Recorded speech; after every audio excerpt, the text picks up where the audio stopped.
Hey, this is AO, and today we have another subject to talk about. Is why the U.S. government is sending checks to dead people. Now, the IRS is under a lot of pressure to push the money out as quickly as possible over the coronavirus, which is simultaneously killing tens of thousands of people. Now, the government is sending stimulus payments to dead people, and that's not surprising, so it sounds. Though easy to mock, some say, it's hardly unusual when the IRS is trying to distribute money to more than 150 million Americans. The agency is underneath a lot of pressure to push the money out as quickly as possible, even as the coronavirus is simultaneously killing a lot of people. The IRS is supposed to check death records before okaying payments, but the government does not have real-time information on who dies.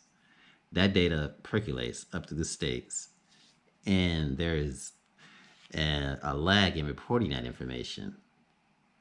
There are gaps in the process, says Jack Smoligan, a former top official with the White House Budget Office. It's actually inevitable. Now, can you imagine having that task of sending out all these checks, from records that go back to 2018? Now, there are a lot of people who succumbed to the coronavirus pandemic and who have passed away. But some legal experts says that that even though these people are dead, that they're still eligible for the payments. As stimulus payments have gone out in recent days, people have taken to social media to report payments going to deceased family members and friends. It's undoubtedly a tiny share of the payments going out, though they nevertheless get lots of attention, with critics calling it evidence of government mismanagement.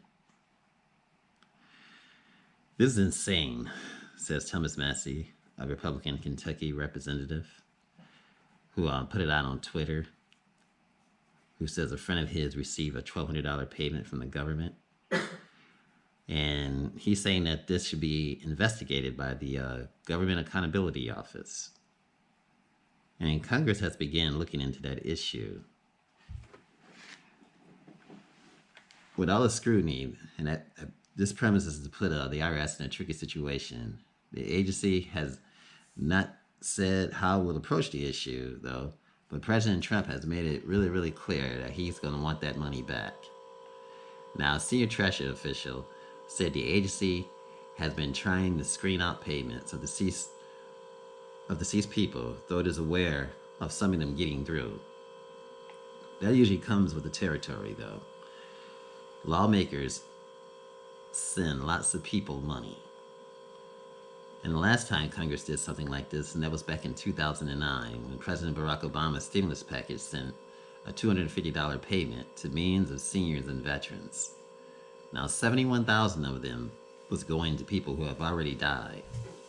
Now, that amount is 0.1% of the 52 million people who actually received payments.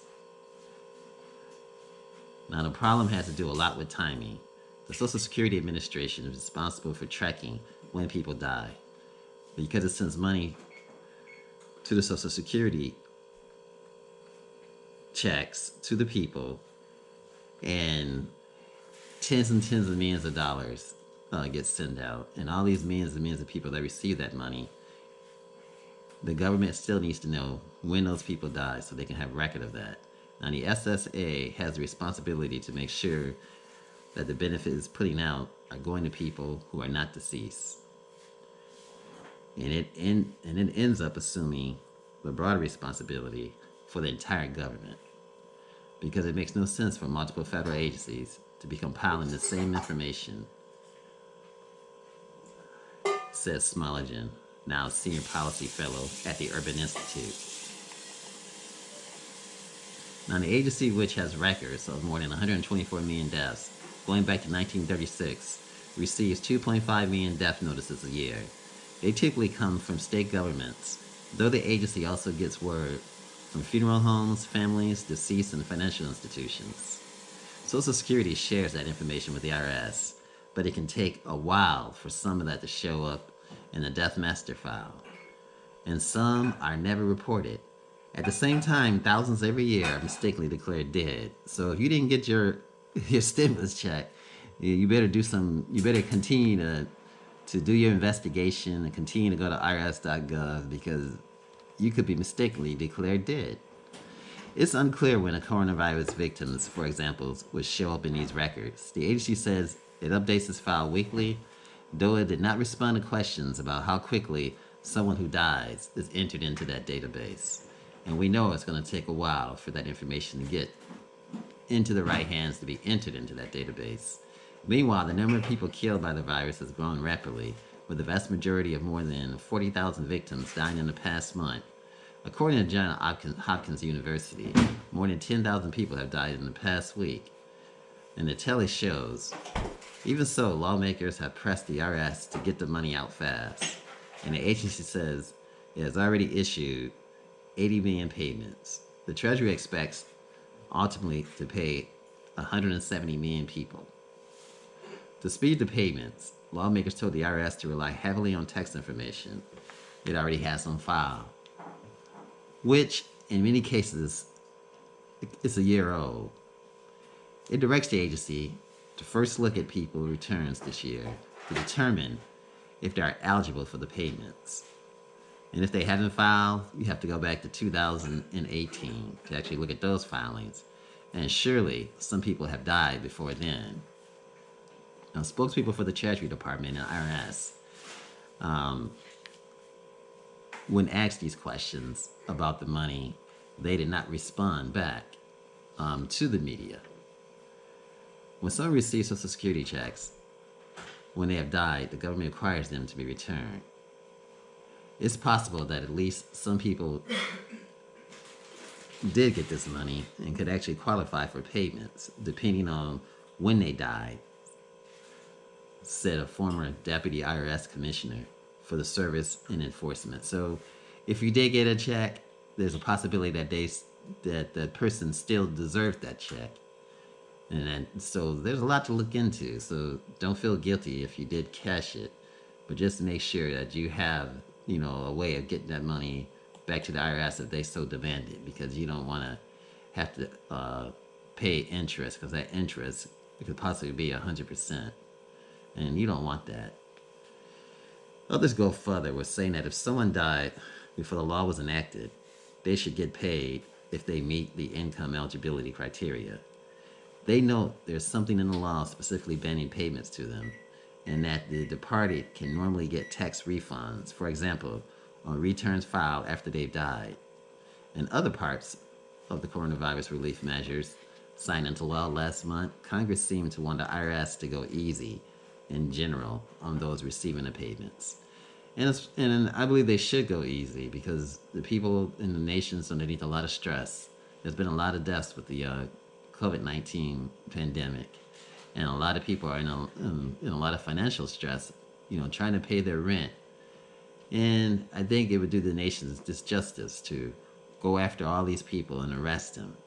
It almost makes you want to think of when the immigration law was in effect and people were separating families and it was just awful. And then the people had to step in and to make something happen. We want to make sure that this issue does not happen. Now, lawmakers said that if someone earning change and they end up exceeding the income limits in 1 year after qualifying in another year, they still get paid. So if someone earns $70,000 in 2018, which is below $75,000 cutoff for receiving a full $1,200 payment, and they haven't yet filed this year, they still get a payment, regardless of how much they end up reporting earning in 2019, even if they made $1 million. So similarly, lawmakers told the IRS not to withhold back taxes people may owe from their stimulus payments.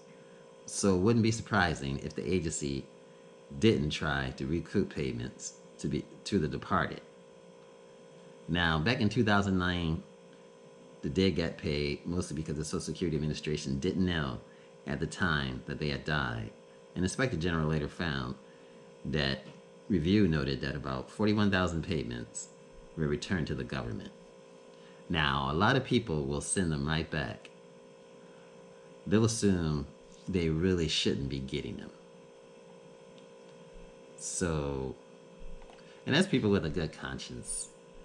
And people who don't need the money, that are not in dire straits, that you know, that paid their rent, but people who are underneath a lot of duress and facing homeless, and you got a lot of people in the middle income class that live in the suburbs that are all of a sudden are faced with the fact that they can't pay their mortgage, and by law, and I guess sometime with foreclosure, I guess they're going to go a little slow on that, but we don't know. But it's still a lot of pressure that people are facing. So I just hope that the government shows mercy in this particular instance, and and hopefully, majority of the Americans can send that money back, and we don't have a travesty on our hands. Again, this is AO. Um, Remember, share, like, and subscribe, and leave your comments if you have any feelings about this. Until then, stay healthy.